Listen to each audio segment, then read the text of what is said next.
안녕하십니까? 네, 예로부터 그 선비들의 사랑을 받아온 사군자가 있습니다. 그 중에서도 이 나는 그 단아한 품격으로 인해서 대단히 많은 예찬을 받아왔습니다. 오늘 이 시간에는 중진 시인이시면서 이 난을 시와 그림으로 작품화해 오신 시조 시인이신 이상범 선생님을 주인공으로 모시고 난과 시조에 스며 있는 얘기를 들어보는 자리로 마련을 했습니다.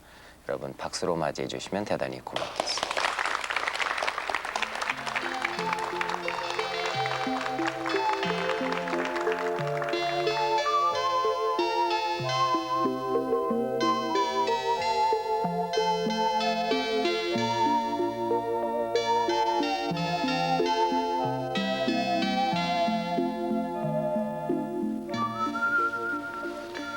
안녕하십니까? 네, 안녕하세요. 네, 이번에 그 난을 소재로 한 시집을 내셨다고 들었습니다. 그러니까 시화집이 될까요? 그렇습니다. 네. 근데 어떻게 해서 이런 시집을 내시게 되셨는지 좀. 네. 물론 난을 이제 오래도록 이제 사랑을 했습니다. 네. 그래서 금년 그 5월 달에 네. 난 시화전을 했습니다. 아, 네. 네, 하늘공원에서 난 시화전을 했는데 네. 그때에 이제 보고서 이게 너무 아깝지 않느냐. 네. 그러니 작품집으로 묶는 것이 어떠냐. 네. 그래서 이제 난 시집을 엮게 된 거죠. 이제. 네. 제가 듣기로는 전문적인 그 화가는 아니시지 않는가 싶어요. 예, 그렇습니다. 제가 듣기도 그렇고요. 예. 근데 어떻게 난을 그리시고 또 그것을 시화집으로 이렇게 하셨는지. 예, 그동안에 한 2회의 시화전을 가졌습니다. 네, 네. 그러니까 스스로 시를 짓고 네. 쓰고 네. 그다음에 그림을 그리고 네. 한 것을 제가 오랜 군 생활을 했는데 네. 그 사이 제가 2번 했습니다. 네. 막 그런 것을 바탕으로 해서 네. 이번에도 가능했던 것 같습니다. 네. 네. 그러면 시를 쓰시면서 나는 그 필요에 의해서 그리기 시작하셨습니까? 그렇습니다. 사실 아하. 사랑한 것과 그린 것과는 좀 시간이 있는데 네. 지금으로부터 약 한 14, 15년 전에 네. 제가 대구에 있을 적에 그 파계사의 시인이자 스님인 네. 석성우 스님이 있었습니다. 네. 네. 이분이 아주 그 다도에도 능하고 네. 난을 아주 잘 가꾸셨는데 네. 이때에 이분이 소요풍란이라는 걸 갖다가 꽃 피워서 그걸 저를 보여주었습니다. 네. 그래서 이제 툇마루에다가 내다 놓고 이 산바람이 불어오니까 네. 이 아주 조그마한 소요풍란의 꽃이 네. 바람에 흔들리는 겁니다. 네. 그래서 이제 그때 이제 난에 대해서 매료가 되고 네. 반한 거죠, 말하자면. 그때부터 난을 조금씩 그려오고 습작도 하고 이랬습니다. 근데 지금까지 저희들이 본 난은 대개가 다 묵화거든요. 네. 근데 선생님이 그리신 것은 좀 특이합니다. 예. 그 이제 원래가 제가 이제 그 전에 다른 그림을 그릴 때에도 색채화를 좀 했습니다. 네. 근데 난 하면은 보통 우리 이 사군자에서 얘기한 그 단목 네. 이것을 주축으로 하는데 이걸 색감으로 하면 안 되겠는가? 아하. 소위 그러면서도 품위를 잃지 않고 네. 그리는 방법은 없겠는가? 네. 해가지고 시도를 해봤죠. 네. 금년 초에 네. 이렇게 한 작품, 두 작품 사실 그때까지는 저는 전시회를 한다든가 작품집을 낸다든가 하는 건 네. 꿈에도 생각을 못했습니다. 네. 한 점, 두 점 하다 보니까 자 어떻게 전시회가 안 되겠나 네. 하는 경제에 이르렀죠. 네. 특히나 반추상의 난, 네. 색감이 들어가 있는 그런 반추상의 난에서는 자기가 그려놓고서도 네. 자기가 그만 반하고 아하. 하는 그런 자기가 스스로 흥분하는 네. 그런 때도 많았습니다. 네. 그래서 근데 그것을 보는 예를 들어서 우리 한국 화가 여러분들의 반응은 어떻든가요? 글쎄요, 자기는 이렇게 단목만 했기 때문에 모르는데 네. 이건 좀 별도의 경지가 아닌가. 아하. 별도의 경지가 아닌가. 네. 이런 말씀도 네. 줬습니다. 뭐 네. 그 칭찬을 그대로 받는다기보다도 네, 네. 하여튼 자기네들은 생각지 못했던 그런 난의 그림의 한 파트가 아니냐. 네. 이렇게까지 얘기하는 분들도 있었습니다. 어떻게 보면 지금 그 말씀 듣고 나니까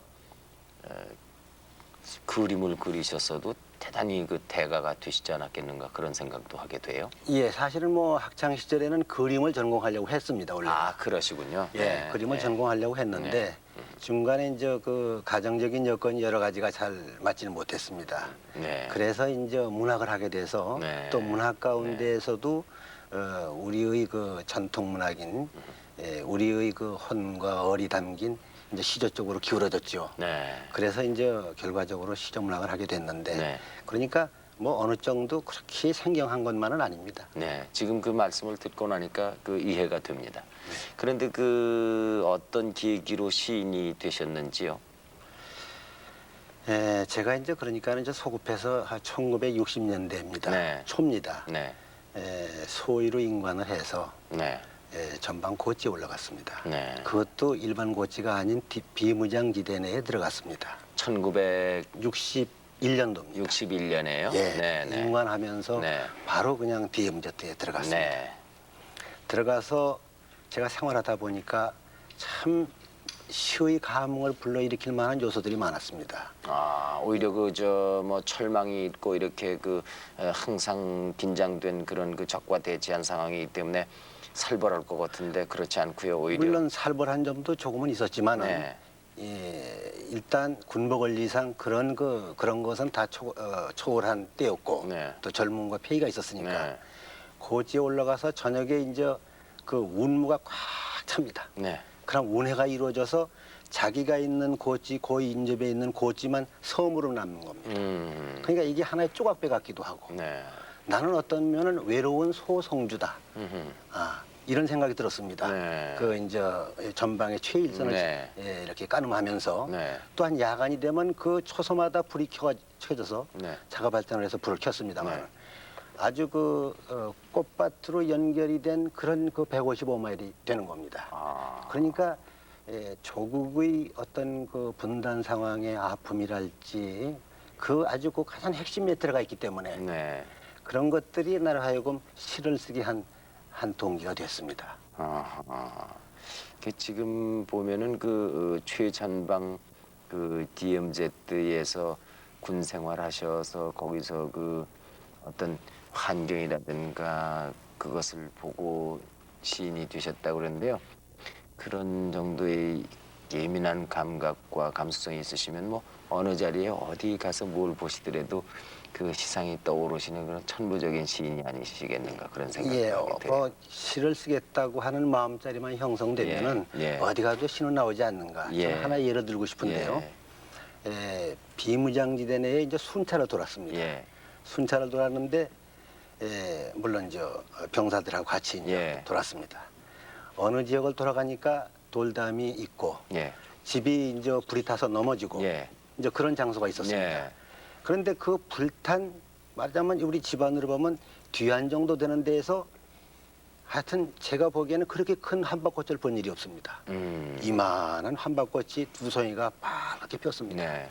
그 쓰러진 그 말하자면 잿더미를 안고서는 이제 그렇게 큰 꽃을 피운 겁니다. 네. 그리고 나니까 여기에도 옛날에 이 꽃을 사랑하는 소녀가 살았겠구나. 만약 그 사람이 살아있다 그러면은 이 고향을 무지하게 그리워하겠다. 네. 그러면서 조국의 통일을 생각하고 고향에 돌아올 기도라도 올리는 것 아닌가. 그 기도가 이 한박꽃이 아닌가.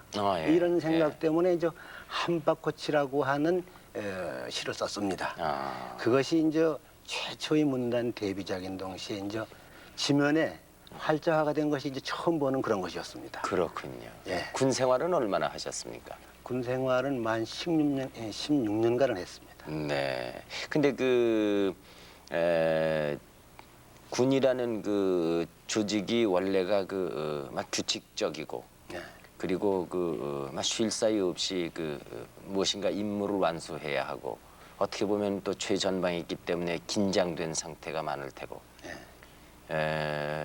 그런 것이 시를 쓰는데 좀 그 방해는 아니었는가 이런 생각도 듭니다만. 글쎄, 방해라기보다는 이제 그 시를 쓰는데 그게 장점이 되느냐 혹은 단점이 됐느냐라고 하는 얘기를 아마 바꿔 말할 수 있을 네. 것 같습니다.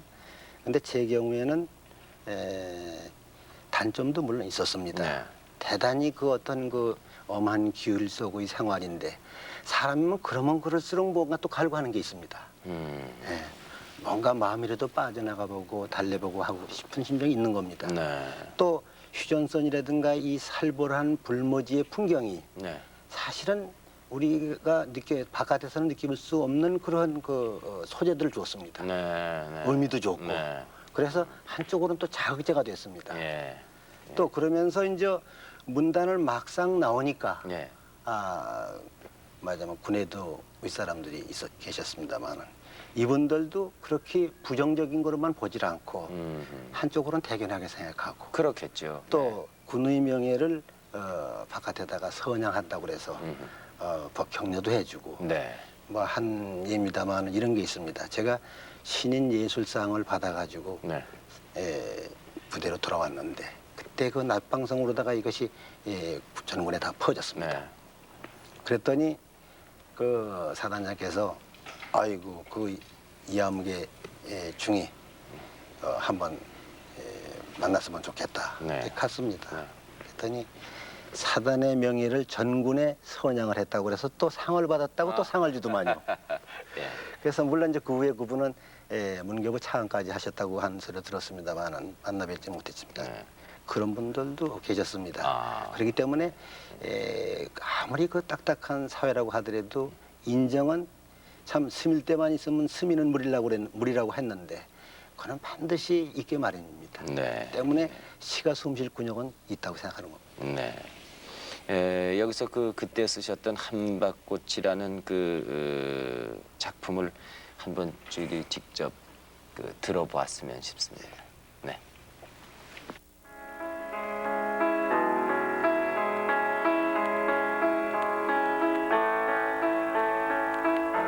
주춧돌 묻힌 자리 이외진 산골 개설 버슬이 봄비 날이면 한박꽃도 피었어라. 동란의 마을을 등진 어느 소녀 마음결이 이리도 고운 꽃이 남몰래 피단 말이 반갑고 대견하고 외롭게도 배는구나. 언젠가 알뜰히 살다 가구 없는 모습이군. 연암의 지난 오늘 자취가 희미해도 불현듯 그려지는 마구 버린 땅에 봄이면 고개 든 향수 차마 웃는 한박꽃 등 넘어 임진강이 말끔히 흘러가도 피저른 잿더미 위 직순만 마디마디 그 담한 꿈길을 쫓아 짙어만 간 저 열에 지금은 길도 넘는 갈대 철조망 지뢰밭을 꿩노루 보금해도 활짝 핀 꽃이요 한박꽃 고향을 잃은 나라 딸의 기도여라.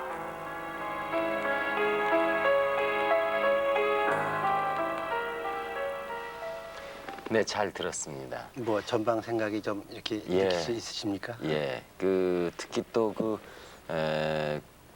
시를 쓰시기 전에 동기를 말씀을 해주셨기 때문에요. 네. 아주 저희들이 감명 깊게 들을 수 있었습니다. 근데 그 시인 지휘관으로서 병영 생활은 어떻게 하셨습니까? 예, 저의 경우는 지휘관과 부하라는 입장보다는 네. 선배다, 형이다 아우다 하는 그런 심정으로다가 제가 근무를 지휘관 하셨어요. 노릇을 했습니다. 예, 예, 예. 그래서 예를 들면은 휴가를 보내야 되겠습니다.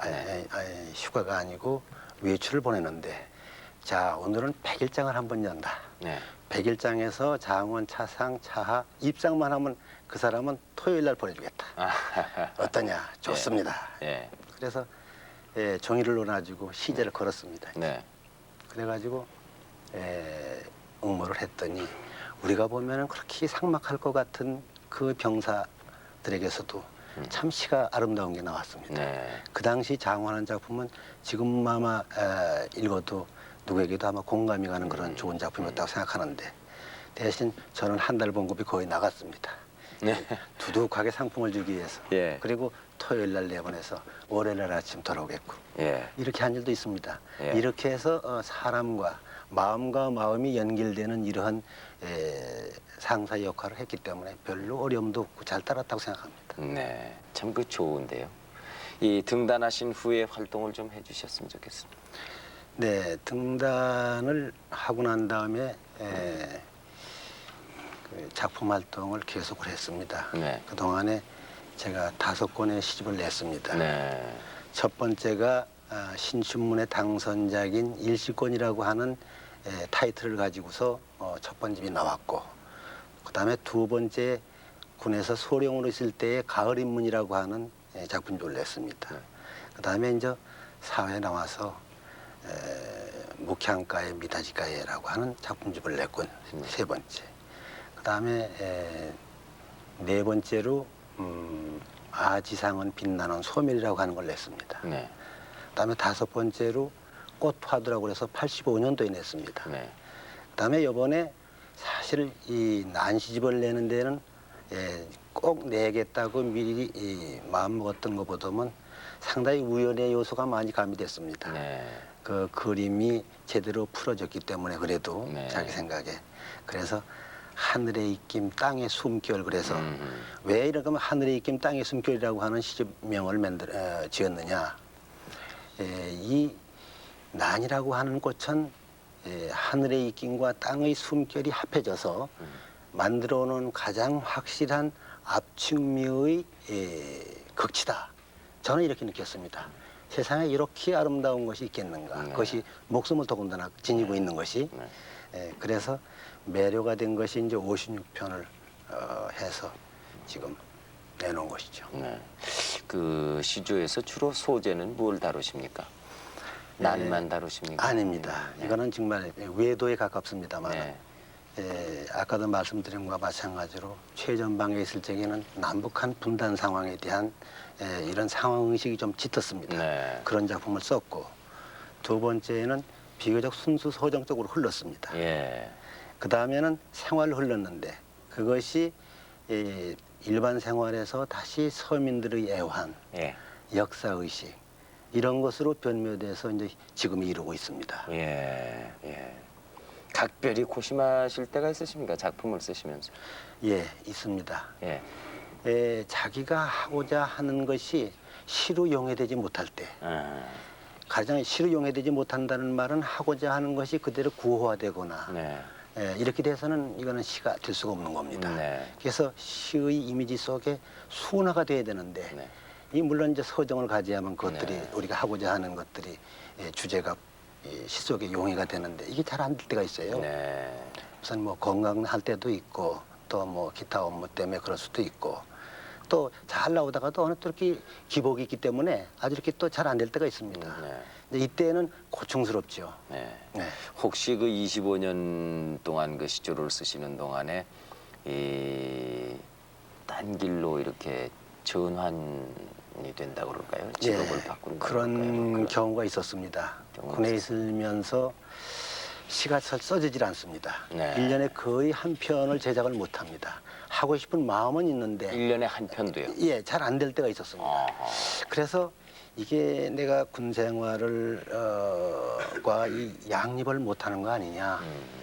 군 생활도 하나의 커다란 생활이고 이 정신적인 면이 짙지만은 이 시작 생활도 하나의 생활이라 그러면은 양립을 하기가 더 어렵다. 어느 한 쪽을 버려야 되는 거 아닌가 하는 그런 회의마저 가질 때가 있었습니다. 네. 그러다가 그렇게 고심하고 시가 안 써질 때는 참 답답하죠. 네.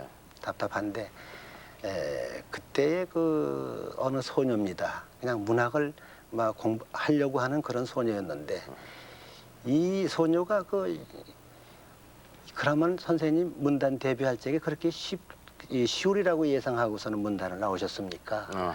그때 고생하던 걸 다시 한번 생각해 보세요. 네. 왜 이런 정도 어려움 못 뚫고 나갑니까?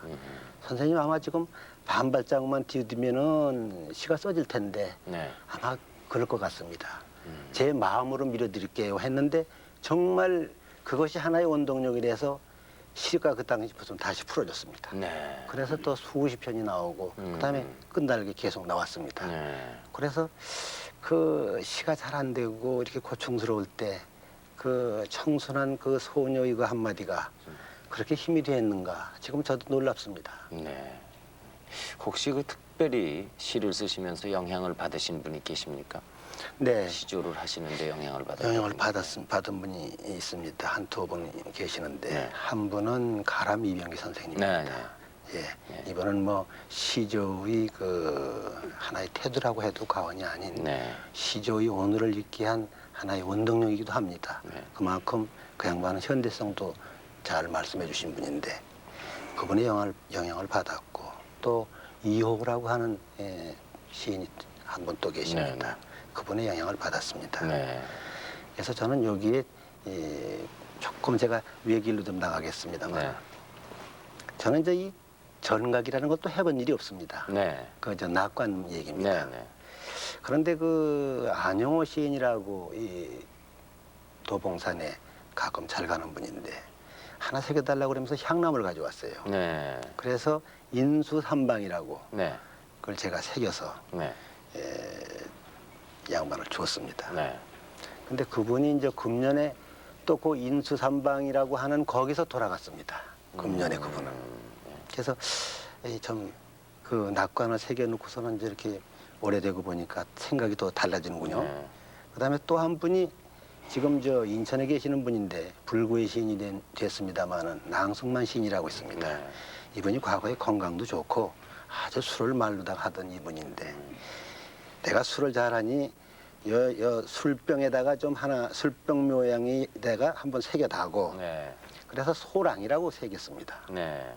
그랬더니 지금은 이제 불구가 돼서 좀 가슴이 아프고 네. 지난번에도 잠깐 봤는데 가슴이 쩌르르 합니다. 아, 예. 그래서 이 양반이 참 그때 술을 조금 덜 하셨으면 할 텐데 이런 생각도 들고 아주 가슴이 좀 메이는 네. 그런 입장입니다. 지금 혹시 지필 이외에 무슨 딴 일 하시는 것이 있으십니까? 지필 이외에 뭐 다른 걸 하는 건 없습니다. 네. 뭐 제가 은행원으로 종사하고 있으니까 아, 그렇습니까? 예, 네. 사보를 편집을 하고 있죠. 예, 예. 예를 들어서 군에 계실 때 하고 지금 그 은행의 행원으로 사보를 만드시는 일과는 아주 다른 일 아니겠습니까? 그런데 저는 그 시에 무슨 세계의 변화가 옵니까? 변화가 안 옵니다. 전혀 그런 저는 건 거 없습니다. 느끼십니까? 아, 그러니까 군에 있으면서 군복을 입고 군생활 또 했고 네. 또 씻었고 예. 또 똑같은 그런 스타일로 또 은행에 와서 은행 일하고 네. 또 시도 쓰고 별로 큰 변화를 못 느껴요. 다른 사람들은 그 적응하느라고 상당히 고생스러웠다. 네. 그러는데 제가 비교적 적응을 잘해서 그런지 애초에 그렇게 순화된 상태에서 이쪽으로 옷을 벗고 다시 사회로 넘어와서 그런지 별로 고충을 참 의외로 몰랐습니다. 어떻게 보면은 이 한 작가로서 자기를 지배하는 정신 세계가 아주 시로 완벽하게 구성이 되어 있기 때문에 군에 가 있으나 무슨 뭐 은행에 있으시나 별로 그 직업에 같은데 그렇게 구애를 안 받으시는 모양이죠. 예. 네. 글쎄- 그럼 은행에서도 그렇게 하십니까? 예를 들면 뭐 행원들을 상대로 해가지고 네. 백일장 같은 것을 이렇게 하신다거나. 예, 그 시를 이제 보고 은행 하는 데를 내에서도 쓰신다거나. 이제 문학부가 있습니다. 예. 거기 또 시인이 한 두어 분 있어가지고요. 제일 처음에 시와 음악이 있는 낙엽제 그래서 이제 11월 달이면 금년도 행사를 합니다. 네. 그러면은 한 350명, 400명 되는데 예. 모이게 되는데 네. 이때는 이제 외부에서 초대 시인을 한 2사람 모시고 네, 네. 자체 시인이 3사람이 있으니까 네. 5사람 하고 이렇게 해가지고서는 이제 직원들도 이제 낭송을 하고 이렇게 이런 시간을 갖습니다. 네. 그래서 그런 그 시간도 갖고 또 책도 내놓습니다. 네. 문학지도 제가 내는 건 아닙니다만 문학부에서 이제 시, 소설, 꽁투, 수필 해가지고 1년에 한 권씩 묶어냅니다. 아마 네. 금년에 또 묶어낼 것 같군요. 예. 선생님 결혼은 언제 하셨습니까? 결혼은 1965년에 했습니다. 네. 근데 그 결혼도 대단히 낭만적으로 하셨다고 낭만적으로 한 게 아니라 지금 들었습니다마는 보니까는 참 뭐 재미있는 좀 얘기가 미소가 있으신가 보죠? 떠오르는데요. 네. 그렇게 이제 팬레타가 좀 많이 좀 왔습니다. 신춘문예 당선을 할 당선되고 때니까. 나니까. 예, 예. 그러니까 많이 날라왔는데 네. 그 중에 이제 한 사람입니다, 이제. 부인이요? 예. 네. 그래서 이제 네. 팬하고 결혼을 한 예가 됐습니다만 네. 비교적 문학을 잘 이해를 하고 어허. 또 지금까지도 그렇습니다. 네. 어떤 때 건강이나 혹은 다른 것으로 해서 이렇게 좌절을 하고 이럴 때면은 옆에서 그 참 다시 일깨워 주느라고 네. 그 애쓰고 말이죠. 네. 그런 거 보면 참 역시 최초의 생각대로 그 사람은 나를 생각해 주고 있구나. 네. 참 고맙다. 음. 이런 생각을 하죠. 네. 별로 그 커다랗게 넉넉하게 무슨 다른 것도 못 해줬는데 네. 이제 고맙다는 생각을 하게 됩니다. 네. 그 결혼은 그러면 팬레타를 몇 번 받으시고 결혼하셨습니까?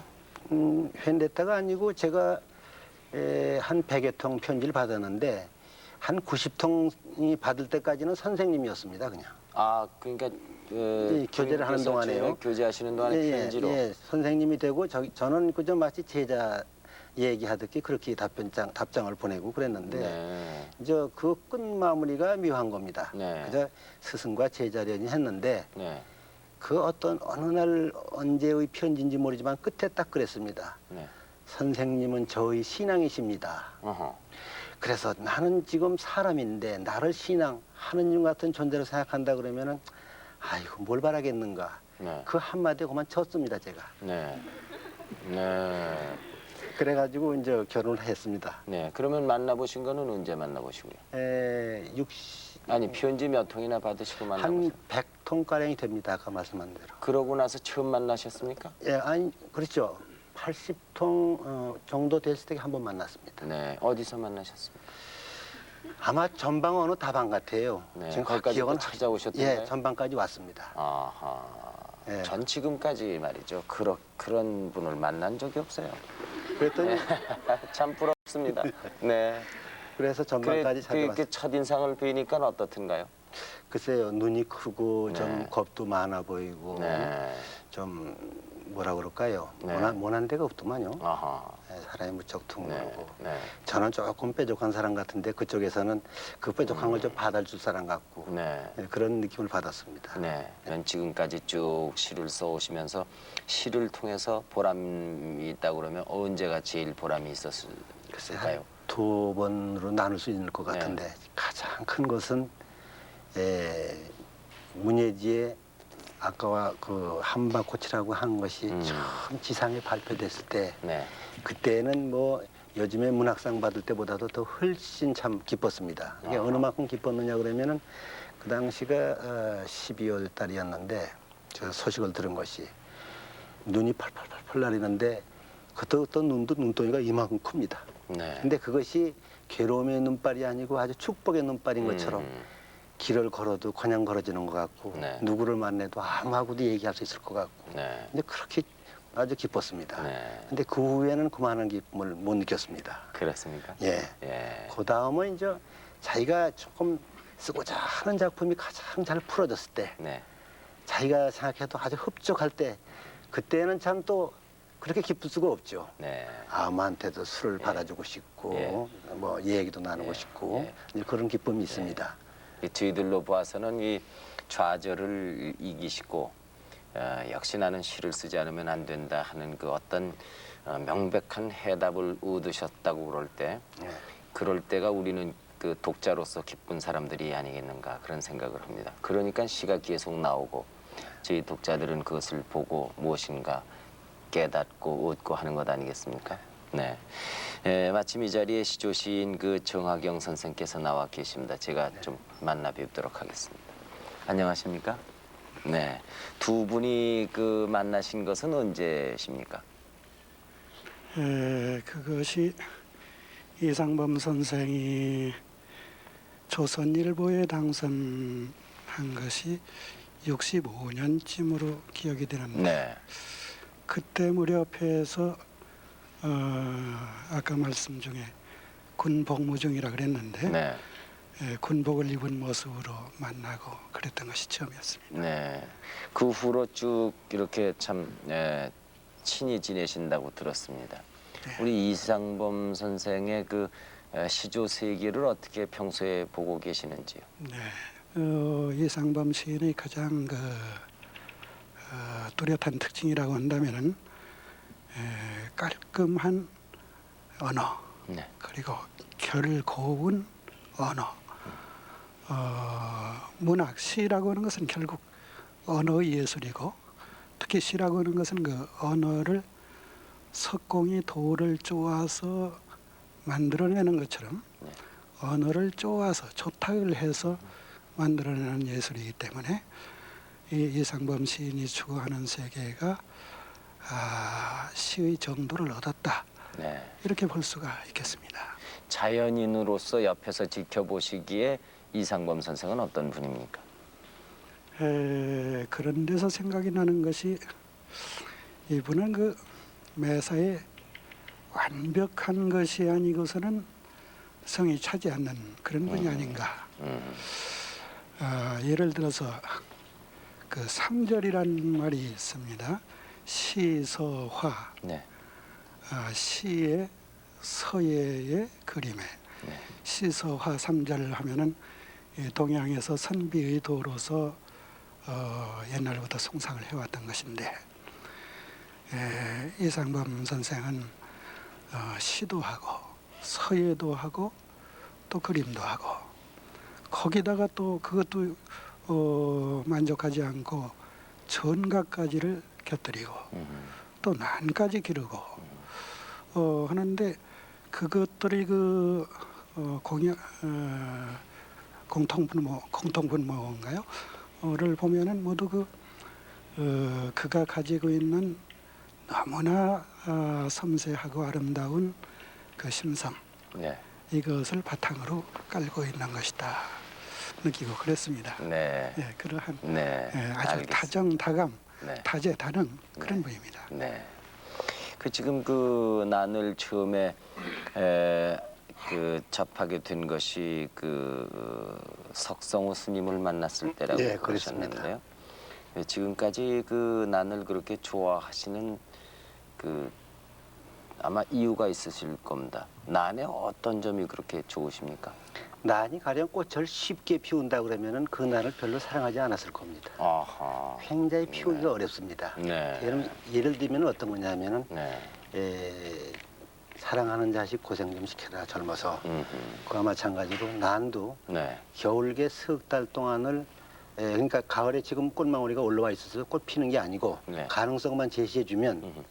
요거를 석 달 동안 영상 2도서부터 4, 5도 사이에 석 달간 동면을 시켜야 됩니다. 네. 좀 고생을 시켜야 됩니다. 네. 그래야만 봄이 되면 꽃대를 올립니다.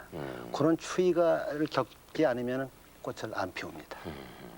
바로 그 점이 사랑스럽습니다. 네. 그러니까 우리 시인들도 마찬가지로 시인이 개성을 창출한다는 것은 바로 고뇌와 고통이 따라야 할 때 비로소 우리에게 감동이 주는 네. 그런 개성 있는 시를 낳는다. 저도 이렇게 보는 겁니다. 네. 그럼 난을 많이 가꾸십니까? 글쎄요. 저는 뭐 난만 해도 좀 여건이 좋아야 되는데 네. 지금 한 10대뿐 정도 됩니다. 아, 그거밖에 없으세요? 예, 없습니다. 생각하지. 원래 그러면 대장간의 아주 집에 식칼이 없다고. 마음에 드시고 좋은 걸로만 해서 그렇습니까? 아니면은 아닙니다. 뭐 그저 키우기 좋은 거, 좀 네. 고급난도 있긴 있습니다만 네. 고급난일수록 피우기가 어렵습니다. 어허. 그저 우리 잘 꽃 피우는 난 좀 가지고 있습니다. 그 나머지는 난 키우는 분의 집에 가서 구경하고 이제 꽃 피웠다 그러면 가보고 그럽니다. 네. 내가 그러니까 직접 키우질 못해. 좋은 난이 있다. 난이 꽃을 피웠다 그러면 어디든지 가서 구경만 하고 오시는군요. 예, 뭐 대체로 그렇게 많이 합니다. 네, 그 가지고 싶을 텐데요. 가지고 싶지만은 그게 또 값도 비싸고요. 또 달라이가 못하죠. 네. 네, 뭐 덜어줘서 그래서 지금 이게 또 자꾸 불어나갑니다 지금. 네. 마침 이 자리에 그 난을 꾸준히 그리고 계신 김화수 선생님 나오셨습니다. 제가 잠시 만나 뵙겠습니다. 안녕하십니까? 우리 이상범 선생님의 그림에 대해서 좀 평을 해주실 수 있으실까요? 예, 우선 이상범 선생님의 그 난화를 제가 세 가지로 분류해 보았습니다. 네.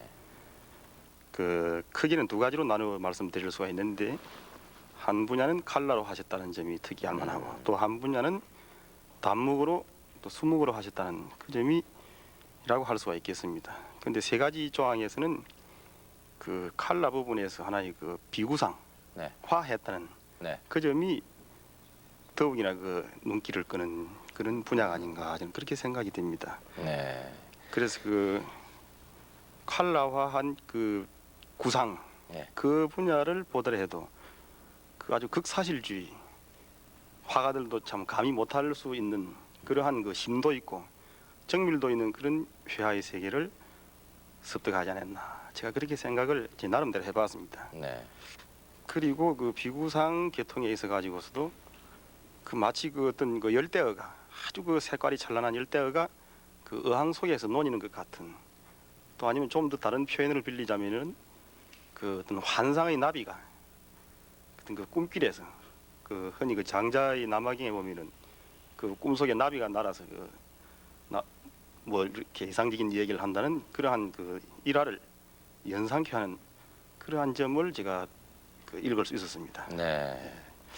그리고 그 흑백으로 된 그 이제 목난이죠. 네. 그 점은 그 우리가 사군자를 전문으로 그리시는 분들이 볼 때는 조금 눈에 안 맞을지 모르겠습니다만은 제가 보는 견지에서는 그 난화가 대단히 차원이 높다. 제가 그렇게 생각할 수가 있습니다. 왜 그러냐면은 보통 이 그림을 그리는 화가분들이 그 의도적이고 어떤 그 기교를 많이 그렇게 넣게 되는데 그 기교가 완전히 배제된 상태. 다시 쉬운 말씀으로 드리자면 한 4, 5세 되는 그 영화가 그 아무 의식 없이 그 그려낸 포출시킨 그러한 그 영화로움의 세계.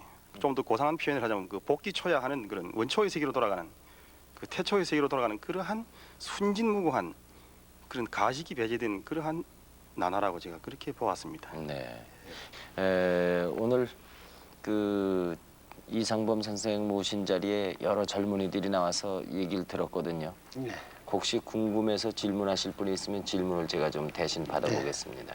네.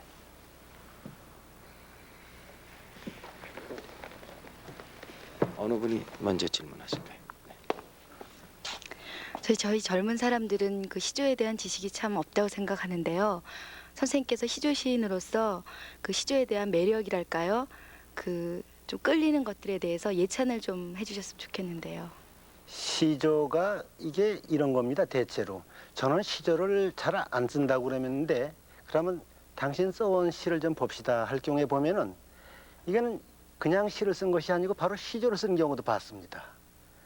마치 우리의 그 생활에 있어서 과거의 물레질, 그 다음에 다듬이질, 도리깨질, 또 하다못해 술자석의 젓가락 장단, 그 다음에 요즘 각 사무실마다 있는 타자기 속에도 숙련공이 되면은 리듬이 나옵니다.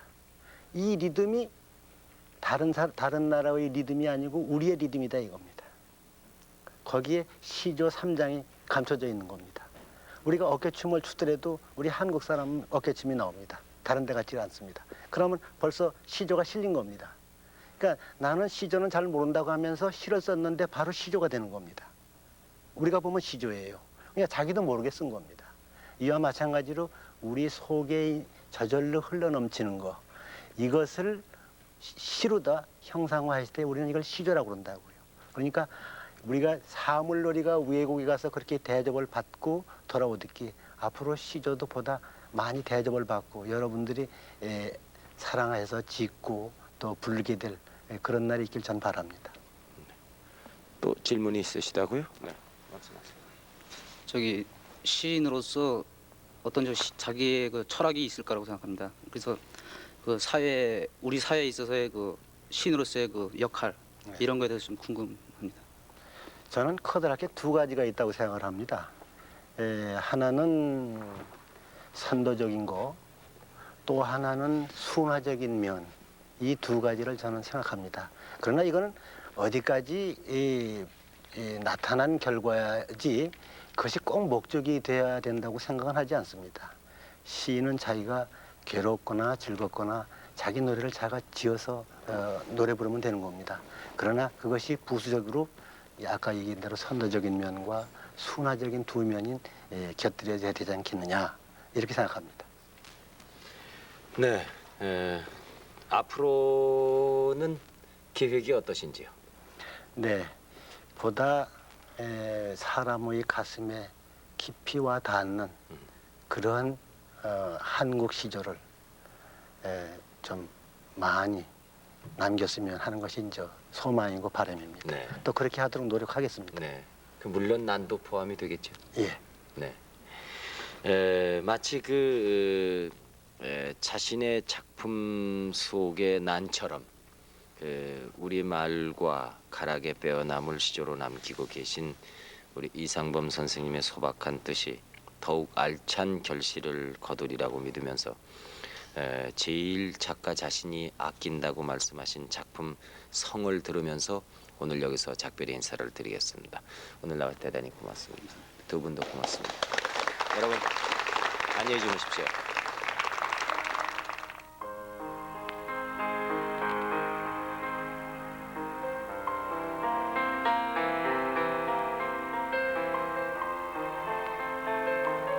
망루에 올라서면 이름 모를 방패가 된다. 무수한 화살 앞에 내 가슴은 관역이 되어 돌들이 깎이운 적 앞에 누대에 바람이 밟힌다.